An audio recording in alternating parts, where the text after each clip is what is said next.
Hello everyone, welcome to your history class. We are doing 13th chapter of 12th history, Mahatma Gandhi and nationalist movement.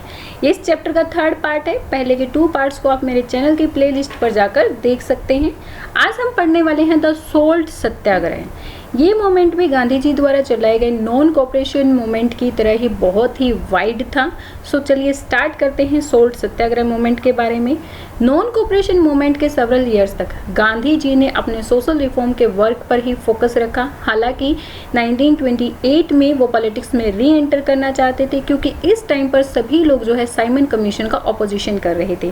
Simon commission क्या था? 1927 में viceroy Lord Irwin ने गांधी जी को दिल्ली बुलाकर ये information दी कि वो इंडिया के लिए पॉलिटिकल और जो लीगल कुछ रिफॉर्म करना चाहते हैं और इसके लिए एक रिपोर्ट तैयार की जाएगी। रिपोर्ट के लिए कमीशन बनाया जाएगा। हाँ, सही हो रहा था कि भाई हाँ, इंडिया में कुछ पॉलिटिकल्स और लीगल्स जो है रिफॉर्म किए जाएं, लेकिन इस कमीशन की एक बुरी बात ये थी कि इसमें कोई भी इंडियन पार्टिसिपेट नहीं कर रहा था, सभी ब्रिटिश ऑफिसर्स ही थे। इस कमीशन के जितने लोग थे सभी के सभी कौन थे? वाइट लोग ही थे, इसीलिए इसको वाइट साइमन कमीशन भी कहा गया है। सो इंडियंस का यही मानना था कि भाई अगर सभी लोग ब्रिटिशर्स होंगे तो वो इंडिया के बारे में नहीं सोचेंगे, इंडियंस के बारे में भी नहीं सोचेंगे, वो सबसे पहले अपने ही वेलफेयर के बारे में सोचेंगे। तो सभी लोग इसका जो है ऑपोजिशन कर रहे थे। ओके, सो इस टाइम पीरियड पर गांधी जी ने पॉलिटिक्स में री एंटर करने की सोची थी, लेकिन उन्होंने ऐसा नहीं किया। उन्होंने अपनी ब्लेसिंग्स तो सभी को दी, इस कैंपेन को दी, लेकिन इसके अंदर उन्होंने एंटर नहीं किया। सेम ऐसा ही उन्होंने बारडोली में जो पीजेंट सत्याग्रह चल रहा था उसके साथ भी किया। उस टाइम पर भी लोगों को उस सत्याग्रह के जो पीजेंट्स थे उन्होंने अपनी ब्लेसिंग्स तो दी, लेकिन इसमें पार्टिसिपेट नहीं किया। In the end of December 29 Congress ने लाहौर सिटी में अपना एनुअल सेशन हेल्ड किया। यहाँ पर ये जो मीटिंग हुई इसके 2 सिग्निफिकेंस तो एक तो जवाहरलाल नेहरू को एज अ प्रेसिडेंट यहाँ पर चुना गया था, वो यंग जनरेशन की लीडरशिप का वर्क कर रहे थे। सेकेंड जो है यहाँ पर जो है पूर्ण स्वराज्य के लिए कमिटमेंट की गई थी और इसी के लिए प्रोक्लेमेशंस की जा रही थी, घोषणाएं की जा रही थी। Purna Swaraj means complete independence. Now the pace of politics picked up once more. अब जनवरी 26 1930 में इंडिपेंडेंस डे को ऑब्जर्व किया गया, नेशनल फ्लैग्स होस्ट किए गए, पैट्रियोटिक सॉन्ग्स को गाया गया। गांधी जी ने खुद भी बहुत सारी इंस्ट्रक्शंस दी कि किस तरह से इस डे को हमें सेलिब्रेट करना है, कैसे कैसे प्रैक्टिस यहाँ पर की जाए। सबसे पहले उन्होंने कहा कि सभी विलेज और सिटी के लोगों को एक साथ मिलकर ही इस इंडिपेंडेंस डे को सेलिब्रेट करना चाहिए। सभी जितनी भी मीटिंग्स होंगी इसके बारे में सभी एक ही टाइम पर होनी चाहिए, एक ही प्लेस पर होनी चाहिए। ऐसा नहीं कि भाई हाँ अलग अलग हो रही है, अलग अलग टाइम पर हो रही है, कहीं पे मॉर्निंग में, कहीं पे आफ्टरनून में या कहीं पे इवनिंग में। सभी जो है मीटिंग्स एक ही प्लेस पर एक ही टाइम पर होनी चाहिए, तभी जो है हम इसको पूरी तरह से सफलतापूर्वक पूरा कर सकते हैं। ओके, गांधी जी ने सजेस्ट किया कि जो मीटिंग्स हैं उनकी स्टार्टिंग एक ट्रेडिशनल वे में करनी चाहिए with the beating of drum, क्योंकि हमारा इंडिया का यही ट्रेडिशनल वे है। जब भी युद्ध किया जाता था, मतलब जो राजा होते थे तो वो भी किस तरह से करते थे? ड्रम बीट करते थे। सो गांधी जी ने कहा कि ये जो ट्रेडिशनल वे है उसी तरह से हमें इस मीटिंग को स्टार्ट करना चाहिए, ड्रम बीट के साथ स्टार्ट करना चाहिए। सबसे पहले फ्लैग होस्ट करना चाहिए, उसके बाद जो दिन का टाइम बचेगा उसे हमें जो है कुछ कंस्ट्रक्टिव वर्क के अंदर एंगेज करना चाहिए। लाइक स्पिनिंग हम उस टाइम पर कर सकते हैं, अनटचेबल्स की सर्विस कर सकते हैं, हिंदू मुस्लिम्स के रीयूनियन के लिए वर्क कर सकते हैं और प्रोहिबिशंस के लिए वर्क कर सकते हैं। और उन्होंने ये भी कहा कि अगर सभी लोग मिलकर इकट्ठा करेंगे तो ये चीज़ इम्पॉसिबल भी नहीं है। सो जितने भी पार्टिसिपेट्स यहाँ पर थे, जिन लोगों ने इंडिपेंडेंस डे को सेलिब्रेट किया, उन्होंने एक प्लेस ली कि इंडियंस का जो टॉयल है, मीन्स जो हार्ड वर्क है, उसके फ्रूट को वो खुद ही इंजॉय करें, जैसा कि दूसरी कंट्रीज के लोग कर रहे हैं। मीन्स दूसरी कंट्रीज में यही हो रहा था, जहाँ पर लोगों को फ्रीडम मिल चुकी थी, वो अपने हार्ड वर्क को खुद ही एंजॉय कर रहे थे। लेकिन हमारे हार्ड वर्क को कौन एंजॉय कर रहा था? ब्रिटिशर्स एंजॉय कर रहे थे, क्योंकि ब्रिटिशर्स का कॉलोनियल रूल उस टाइम पर हमारे कंट्री में था। सो इंडियंस लोगों का यही था एक डिमांड, और उन्होंने इसके लिए प्लेस भी ली कि भाई हाँ, हमारे जो टॉयल्स हैं उनको हम ही इसको क्या करें? एंजॉय करें, इसके फ्रूट को हम एंजॉय करें। ओके, और उन्होंने कहा कि अगर कोई भी इसको ऑप्रेस हमें करने की कोशिश करेगा तो हम जो है उसका ऑपोजिशन भी करेंगे। सो इस तरह से 26 जनवरी 1930 को पहला इंडिपेंडेंस डे मनाया गया था। ओके, सो इस डेट को अच्छी तरह से याद रखना है कि फर्स्ट इंडिपेंडेंस डे कब मनाया गया था? 26 जनवरी 1930। अब जो हमारा ये एक एक्स्ट्रा इन्फॉर्मेशन मैं आपको दे रही हूँ, इस चैप्टर से रिलेटेड नहीं है। हमारा जो रिपब्लिक डे है वो 26 जनवरी के पीछे मनाने का रीज़न यही था, क्योंकि हमारा जो कॉन्स्टिट्यूशन था वो 26 नवंबर को कंप्लीट हो गया था, सॉरी 7 नवंबर को कंप्लीट हो गया था।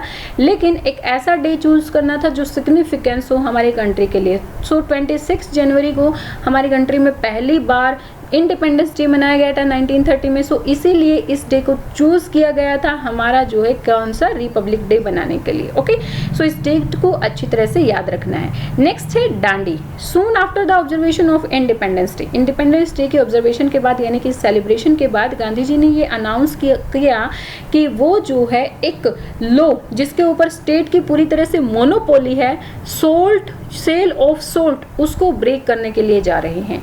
इसके पीछे गांधी जी की एक विजडम छुपी हुई थी इस चीज़ को, इस मोमेंट को स्टार्ट करने के। भाई नमक लो तोड़ने का जो मोमेंट था, हालांकि एक बहुत ही छोटी सी चीज़ है, लेकिन इसके पीछे गांधी जी की एक विजडम छुपी हुई थी। उन्होंने देखा कि हर एक घर में नमक यूज़ किया जाता है, आज भी हम हर एक घर में सोल्ट यूज़ करते हैं और ये हमारी नेसेसरी थिंग भी है। सोल्ट के बिना हम कुछ भी मतलब हमारा खाना नहीं बना सकते हैं। सो उस टाइम पर जो सोल्ट यूज़ किया जाता था सारे की उसके ऊपर मोनोपोली किसकी थी? स्टेट की ही थी, गवर्नमेंट की ही थी। गवर्नमेंट ही सोल्ट को मैन्युफैक्चर करता था और हमें बाउंड किया जाता था कि हम जो है उसको हाई प्राइसेस से शॉप से खरीदें। इससे पहले क्या होता था, कॉलोनियल रूल एस्टेब्लिश होने से पहले जो लोगों को सोल्ट की ज़रूरत होती थी वो कोस्टल एरिया से अपनी अवेलेबिलिटी के अकॉर्डिंग जो है सोल्ट को बना लेते थे। लेकिन कॉलोनियल रूल एस्टेब्लिश होने के बाद सोल्ट लॉ बना दिया गया जिसके अकॉर्डिंग पूरी की पूरी सोल्ट की मैन्युफैक्चरिंग पर जो मोनोपोली होगी वो स्टेट की ही होगी। सो इस चीज़ को ख़त्म करने के लिए गांधी जी की विजडम यही थी कि हर एक घर में ये चीज़ यूज़ की जाती है तो हर कोई जो है इस मोमेंट में स्टार्ट होगा और ये मोमेंट भी पहले वाले मोमेंट की तरह बहुत ही ज़्यादा वाइड होगा। ओके, सो इसी विजडम और इसी थॉट के साथ गांधी जी ने इस मोमेंट को स्टार्ट किया था। ओके, सो इस तरह से लोगों ने इस बड़े टारगेट को गांधी जी ने फिक्स किया और लोगों को मोबिलाइज करना शुरू कर दिया था, मीन्स इकट्ठा करना शुरू कर दिया था। जो इंडियंस थे वो गांधी जी के इस चैलेंज की सिग्निफिकेंस को अच्छी तरह से समझ गए थे, लेकिन ब्रिटिशर्स इसकी सिग्निफिकेंस को अच्छी तरह से नहीं समझे थे। उन्हें लग रहा था कि हाँ ये एक मामूली सी चीज़ है।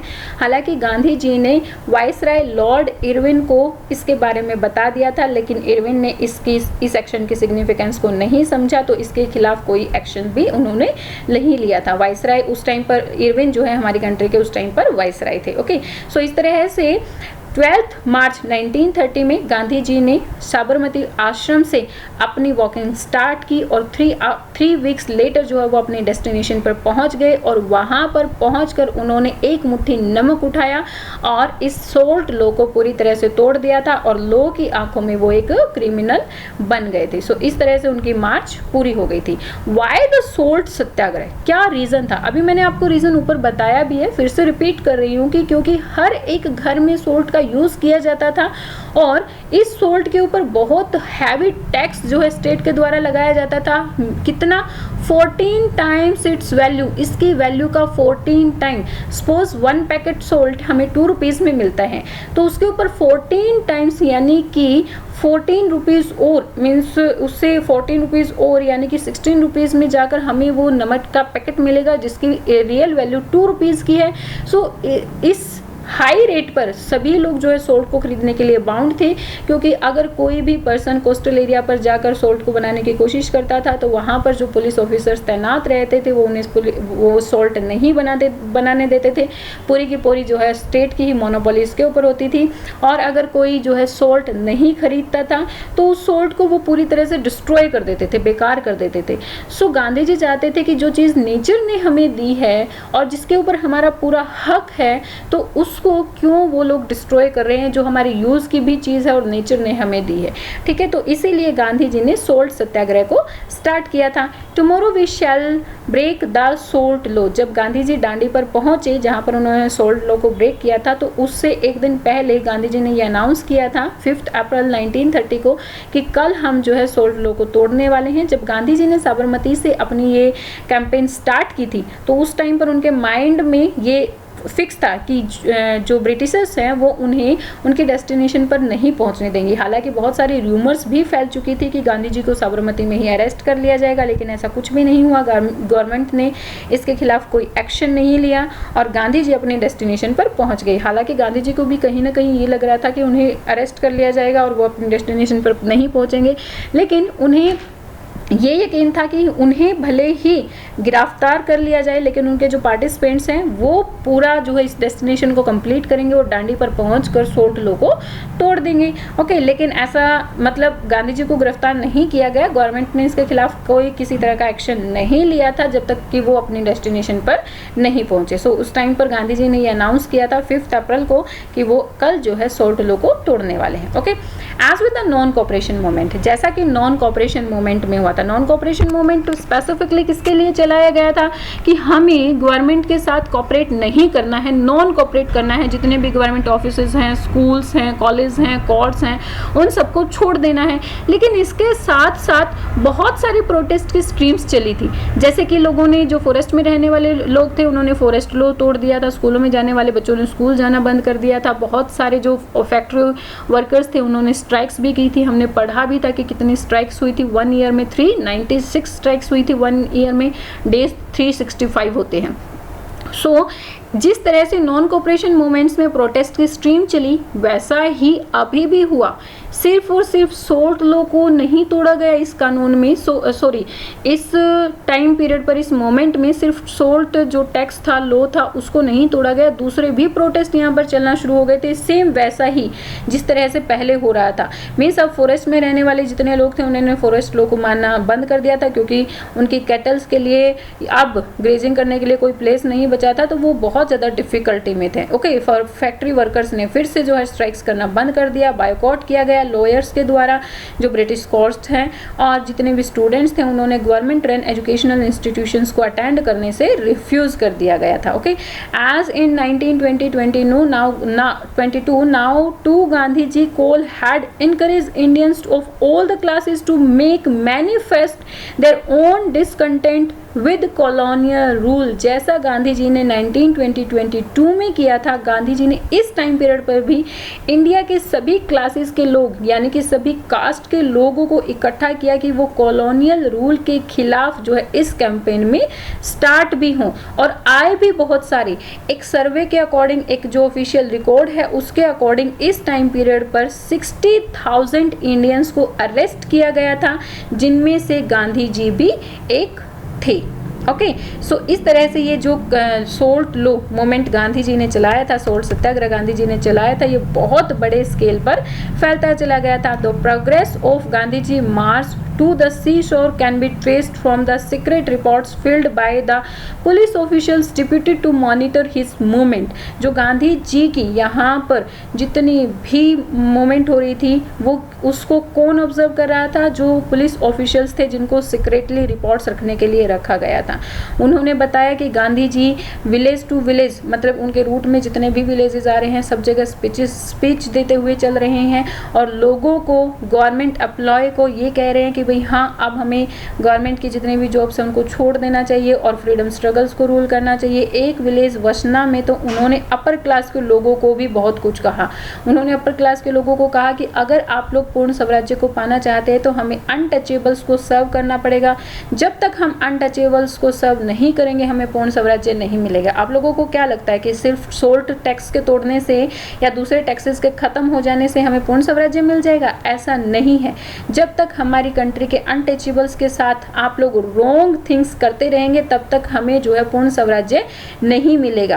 पूर्ण स्वराज्य पाने के लिए हमें हिंदू, मुस्लिम, पर्शियन, सिख सभी को यूनाइट होना पड़ेगा, एक साथ होना पड़ेगा, तभी जो है हम पूर्ण स्वराज्य के लिए कोई स्पेसिफिक स्टेप्स को रख सकते हैं। Okay, The police steps reported that Gandhi ji meeting were very well attended. Police ने क्या स्पाइस, जो पुलिस स्पाइस थे, पुलिस के जो जासूस थे, उन्होंने क्या देखा कि गांधी जी की जो ये मीटिंग्स हैं वो बहुत ज़्यादा वाइडर होती जा रही हैं। विलेजर से हर कास्ट के लोग, इवन वीमेन, बच्चे, मैन, हर कोई जो है उनके अंदर ऐड होता जा रहा है। बहुत सारे थाउजेंड्स ऑफ वॉलंटियर्स हैं जो उनके कहे हुए रास्ते पर चल रहे हैं, नेशनलिस्ट के लिए काम कर रहे हैं। और इसके साथ साथ बहुत सारे यहाँ पर गवर्नमेंट ऑफिसर्स भी हैं जो गांधी जी के साथ काम कर रहे हैं। ओके, सो इस तरह से लोग वहाँ पर इकट्ठा होते रहे और गांधी जी के इस मोमेंट की स्ट्रेंथ बढ़ती ही चली गई। जैसे जैसे लोगों की यहाँ पर गैदरिंग हुई वैसे वैसे उनकी स्ट्रेंथ जो है बढ़ती चली गई। अब ये जो सोल्ट लॉ की प्रोग्रेस है इसको हम कुछ चीज़ों से ट्रेस कर सकते हैं। जैसे कि अमेरिकन न्यूज़ मैगजीन टाइम, जो अमेरिका की सबसे बड़ी न्यूज़ मैगजीन थी उस टाइम पर टाइम, उन्होंने गांधी जी का सबसे पहले, जब गांधी जी ने ये सोल्ट लॉ के लिए यात्रा शुरू की थी, ये कैंपेन शुरू किया था, तो उन्होंने गांधी जी का मजाक उड़ाया था एक स्पेंडली फ्रेम और स्पाइडरी लॉइंस कहकर, मतलब कि एक दुबला पतला सा इंसान, ऐसा कुछ, मतलब उनकी जो फिजिकल अपीयरेंस थी उसको देखकर मजाक उड़ाया था। उन्होंने ये भी कहा था कि हाँ, उन्होंने सोल्ट मार्च स्टार्ट तो कर दिया है लेकिन उसकी डेस्टिनेशन तक वो कभी नहीं पहुंच पाएंगे।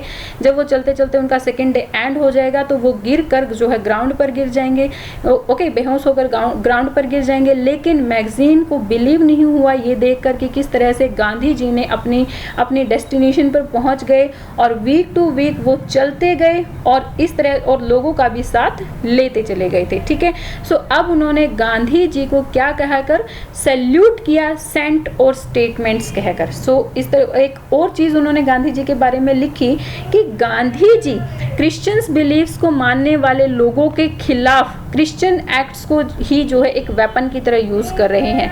मीन्स कि जो क्रिश्चियंस एक्ट्स हैं, जो क्रिश्चियंस लोग जिन चीज़ों में बिलीव करते हैं उन्हीं चीज़ों को एज अ वेपन यूज कर रहे हैं वो क्रिश्चियंस के खिलाफ, ब्रिटिशर्स के खिलाफ। ओके, सो इस तरह से गांधी जी ने ये जो है सोल्ट लॉ स्टार्ट किया और इनके साथ बहुत सारे लोग, बहुत सारे विलेजेस से बहुत सारे लोग जो है इनके साथ ऐड हो गए थे। डायलॉग्स, संवाद, जो भी बातचीत हुई इसके बारे में वो हम अब डिस्कस करेंगे। सोल्ट लॉ 3 रीजन से नोटेबल था। ये 3 रीजन्स बहुत इंपॉर्टेंट है, इसको बहुत अच्छे से सुनना है और समझना भी है। 3 रीजन से ये बहुत नोटेबल था, मीन्स बहुत इंपॉर्टेंट समझा गया। सबसे पहला रीजन, तो इस टाइम पीरियड पर गांधी जी जो है अब वर्ल्ड नोन हो गए थे, वर्ल्ड वाइड नोन हो गए थे। सब लोग जो है गांधी जी को जानना उन्होंने शुरू कर दिया था। पहली बार यूरोपियन और अमेरिकन प्रेस में गांधी जी के बारे में कुछ प्रिंट किया गया था, फर्स्ट थिंग। सेकेंड थिंग, ये पहली ऐसी नेशनलिस्ट एक्टिविटी थी जहां पर विमेन ने पार्टिसिपेट किया था एक बहुत बड़े लार्ज स्केल पर। एक सोशलिस्ट एक्टिविस्ट कमला देवी चट्टोपाध्याय ने गांधी जी को परसुएड किया कि वो अपने इन प्रोटेस्ट को सिर्फ मैन तक ही रिस्ट्रिक्ट ना करें। कमला देवी ने कहा कि विमेन को भी इसमें पार्टिसिपेट करें। कमला देवी ने खुद बहुत सारे जो न्यूमरस विमेन में से एक ऐसी विमेन थी जो किसके लिए, इस कोर्ट सोल्ट लॉ और लिकर लॉ को तोड़ने के लिए अरेस्ट हुई थी। थर्ड जो था वो मोस्ट सिग्निफिकेंस वो था कि इस टाइम पीरियड पर ब्रिटिशर्स को ये एहसास हो गया था कि भाई हाँ, अब वो ज़्यादा टाइम पीरियड तक स्पेंड नहीं कर सकते हैं कि वो पॉलिटिक्स में इंडियंस को पार्टिसिपेट ना करवाएं। किसी न किसी तरह के से उन्हें इंडियंस को पार्टिसिपेशन देना ही पड़ेगा पॉलिटिक्स में, क्योंकि इससे पहले तो पॉलिटिक्स में इंडियंस को पार्टिसिपेशन दिया ही नहीं जाता था। सो अब इस टाइम पर उन्हें रियलाइज़ हो गया था कि पॉलिटिक्स में इंडियंस को पार्टिसिपेशन हमें देना ही पड़ेगा। ओके, सो इस तरह से ये 3 सिग्निफिकेंस थी इस मोमेंट की। To the end British government convened a series of round table conference in London. अब लंदन में राउंड टेबल कॉन्फ्रेंसेस की एक सीरीज हुई, गोल मेज सम्मेलन जिसको कहा जाता है। सबसे पहले मीटिंग हुई नवंबर 1930 में। उस टाइम पीरियड पर कोई भी इंडियंस उसके अंदर पार्टिसिपेट नहीं था, तो ये जो कॉन्फ्रेंस था ये फ्रूटफुल नहीं रहा। और जनवरी 1931 में गांधी जी को जेल से रिलीज कर दिया गया था। इसके बाद उनके साथ उनकी जो है वाइसराय, उस टाइम पर हमारे कंट्री के वाइसराय कौन थे? Lord Irwin. वाइसराय के साथ एक मीटिंग हुई, इस मीटिंग में उनकी एक पैक्ट हुई, एक संधि हुई, जिसको क्या कहा जाता है? गांधी इरविन पैक्ट कहा जाता है। इस पैक्ट में गांधी जी ने जो यहाँ पर कंडीशंस रखी, तो उन्होंने पहले यही कहा कि जितने भी प्रिजनर्स हैं सबको रिलीज किया जाएगा।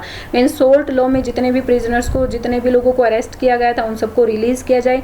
दूसरे उन्होंने डिमांड रखी कि जो सोल्ट लॉ है उसको तोड़ दिया जाए और सोल्ट के ऊपर मोनोपोली को हटा दिया जाए और इंडियंस को अधिकार दिए जाए, राइट्स दिए जाए कि वो सोल्ट को बना सके कोस्ट के पास। ओके, सो ये दो शर्तें जो हैं इस पैक्ट में रखी गई थी गांधी जी के द्वारा। लेकिन जो दूसरे रेडिकल नेशनलिस्ट थे उन्होंने गांधी जी को बहुत ज़्यादा क्रिटिसाइज किया इस चीज़ के लिए। क्यों क्रिटिसाइज किया? कि उन्होंने यही कहा कि क्यों गांधी जी ने पॉलिटिक्स में, इंडिपेंडेंस में इंडियंस की डिमांड को नहीं रखा कि भाई हाँ पॉलिटिक्स में इंडियंस जो है पार्टिसिपेट कर सकें, इस डिमांड को भी गांधी जी ने इस पैक्ट के अकॉर्डिंग क्यों नहीं रखा। सो इसीलिए जो रेडिकल नेशनलिस्ट थे उन्होंने गांधी जी को इसके लिए क्रिटिसाइज किया। ठीक है, सेकेंड जो राउंड टेबल कॉन्फ्रेंस हुई वो भी लंदन में हुई, 1931 में हुई। इस टाइम पर गांधी जी ने इस कॉन्फ्रेंस में पार्टिसिपेट किया था।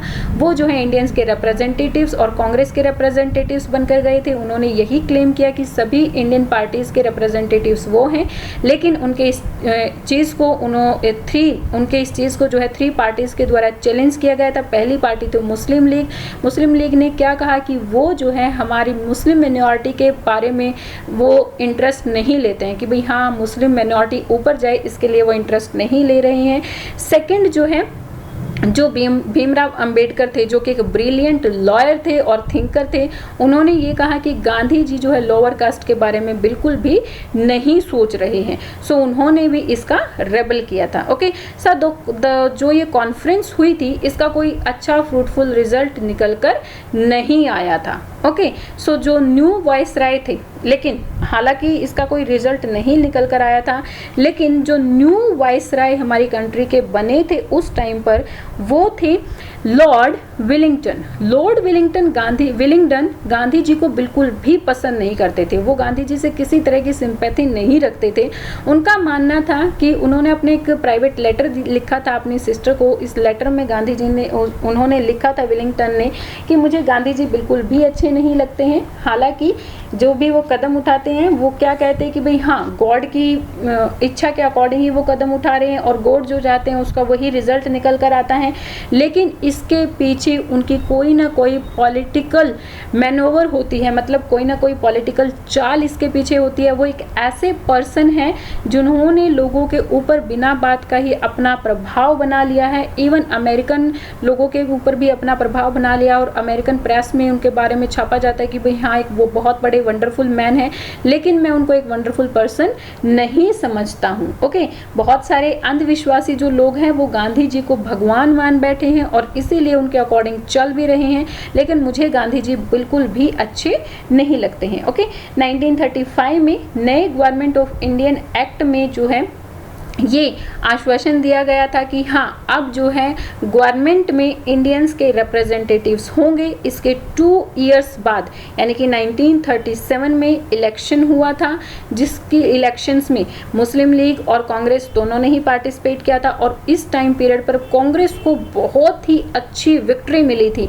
11 प्रोविंसेस में से 8 प्रोविंसेस में कांग्रेस की जीत हुई थी और कांग्रेस के जो रिप्रेजेंटेटिव्स थे वहाँ पर वो उन्होंने as a prime minister work करना शुरू कर दिया था under the supervision of British governor. हालांकि उन्होंने वर्क करना शुरू कर दिया था, अब इंडियंस की पार्टिसिपेशन हो गया था, लेकिन अभी भी ब्रिटिशर्स के अंडर ऑब्जर्वेशन के अंडर ही ये सब हो रहा था। ओके, सितंबर 1939 में इसके 2 ईयर लेटर, ठीक है, 1937 में इलेक्शंस हुए थे, उसके 2 ईयर लेटर 1939 में सेकेंड वर्ल्ड वॉर स्टार्ट हो गया।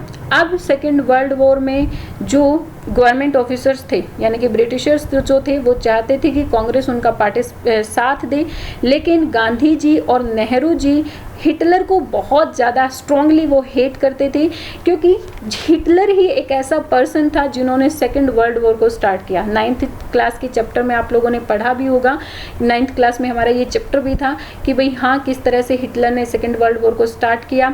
गांधी जी ने उन्हें एक पर्सनल लेटर भी लिखा था कि वो अकेले ऐसे पर्सन हैं जो इस वॉर को बंद कर सकते हैं, लेकिन हिटलर ने इस चीज़ को नहीं माना। हाँ सच में वो अकेले ऐसे पर्सन थे जिन्होंने इस वॉर को स्टार्ट किया, और चाहते तो उस टाइम पर बंद भी कर सकते थे, लेकिन अपनी पावर को ज़्यादा से ज़्यादा बढ़ाने के लिए उन्होंने इस वॉर को स्टार्ट कर दिया था। इसलिए गांधी जी और नेहरू जी उनको स्ट्रांगली उनका क्रिटिसाइज करते थे, और ब्रिटिशर्स चाहते थे कि कांग्रेस उन्हें सपोर्ट करे इस चीज़ में, लेकिन कांग्रेस जो नेता थे, रिप्रेजेंटेटिव्स थे, उन्होंने एक डिमांड रखी थी कि भाई हाँ हम इस वॉर में पार्टिसिपेट कर सकते हैं, आप लोगों की तरफ से लड़ सकते हैं, लेकिन इसके लिए हमें एक कंडीशन रखनी है कि वॉर के तुरंत ख़त्म होने के बाद, वॉर जैसे ही ख़त्म होगा उसके बाद जो है हमें पूरी तरह से फ्रीडम मिल जाएगी। लेकिन ऐसा कुछ भी नहीं हुआ। ब्रिटिशर्स ने उनकी इस डिमांड को रिफ्यूज़ कर दिया था, और इसके बाद से कांग्रेस ने जो है सेकेंड वर्ल्ड वॉर में किसी टाइप का कोई पार्टिसिपेशन नहीं किया, और जो है इंडियंस ने भी इसकी तरफ कोई पार्टिसिपेशन नहीं किया था। ओके, अब ये सब हो रहा था। इसी बीच में मार्च 1914 में मुस्लिम लीग जो थी उन्होंने अपने लिए सब कॉन्टिनेंट में अपने लिए मुस्लिम मेजॉरिटी एरिया की डिमांड करना शुरू कर दिया था। अब ये जो है पॉलिटिकल्स की तरफ से बहुत ही ज़्यादा कॉम्प्लिकेटेड एक इशू बन गया था। अब ये जो संघर्ष हो रहा था, जो भी ये कितनी लंबे टाइम से हम संघर्ष कर रहे थे, ये संघर्ष अब सिर्फ इंडियंस और ब्रिटिशर्स के बीच में नहीं रह गया था, तीन तरफा हो गया था। किस किस के बीच में हो गया था ये स्ट्रगल? कांग्रेस, मुस्लिम लीग और ब्रिटिशर्स के बीच में हो गया था ये स्ट्रगल्स। ठीक है, इस टाइम पर ब्रिटेन में एक सर्वदलीय सत्ता थी और एक ऑल पार्टी गवर्नमेंट थी, जिसके मेंबर पूरी तरह से भारतीयों के प्रति सिंपैथी रखते थे, लेकिन सरकार का जो मुखिया था वो विंस्टन चर्चिल एक बहुत ही ज़्यादा कट्टर साम्राज्यवादी था। वो इंडियंस के प्रति किसी टाइप की कोई भी सिंपैथी नहीं रखता था। 1942 में चर्चिल ने गांधी जी को कांग्रेस के साथ एक समझौता करने का रास्ता निकाला। उन्होंने अपने एक मिनिस्टर स्टेफर्ड क्रिप्स को भारत भेजा। क्रिप्स ने कांग्रेस के साथ बातचीत की, डिस्कशन किया कि वो जो है सेकेंड वर्ल्ड वॉर में उनका साथ दें, लेकिन गांधी जी ने फिर से वही अपनी डिमांड रखी कि भाई हाँ हम साथ देने के लिए तैयार हैं, लेकिन इसके लिए उन्हें क्या करना होगा, हमें पूरी तरह से फ्रीडम देनी होगी वॉर के बाद अगर वो जीत जाते हैं। तो इसके बाद फिर से ये वार्ता टूट गई थी, क्योंकि इस टाइम पर भी गांधी जी ने वो मना कर दिया था, ब्रिटिशर्स ने भी मना कर दिया था कि वो पूरी फ्रीडम नहीं देंगे, और गांधी जी ने भी तब तक कांग्रेस के जो रिप्रेजेंटेटिव्स थे उन सब ने मना कर दिया था कि अगर वो हमें पूरी फ्रीडम, कंप्लीट इंडिपेंडेंस नहीं देंगे तो हम पार्टिसिपेट नहीं करेंगे सेकेंड वर्ल्ड वॉर में। ओके, सो आज हम यहीं तक करने वाले हैं। Next part will do in next video. I hope आपको सभी चीज़ें क्लियर हुई होंगी। Tell me in comment sections and like and share my videos and subscribe my channel for new updates. Thank you, bye bye, keep learning.